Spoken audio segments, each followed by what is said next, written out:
ఓ చిన్న గ్రామంలో అక్కడి కాలువలు, చెరువులు ఎండిపోయాయి. మట్టి రేణువులే పిల్లలకు ఆటల ప్రపంచం అయింది.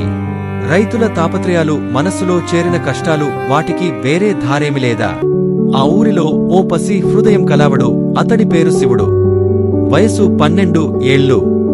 కాని అతడి గుండె మాత్రం మధుర హృదయం. శివుడు తన తల్లితో పాటు ప్రతిరోజూ ఎండలో నడిచి 4 ఏళ్లుగా ఎండిన బావుల చుట్టూ తిరిగేవాడు. కాని అతని చూపులో ఒక ఆకాంక్ష, కలలో ఒక ఆశ, ఊరిని పచ్చగా మార్చడం. కాని ఊరివాళ్లకు మాత్రం ఇది నవ్వులాటగా ఉంది. ఒకరోజు ఆలయ పూజారి శివుడుకు చెబుతాడు, బంగారం నీళ్లకోసం బురదలో తడవాలి, నేల మన మాట వింటుంది. ఆ రాత్రి శివుడు కలలో తన ఊరిని పచ్చగా చూస్తాడు.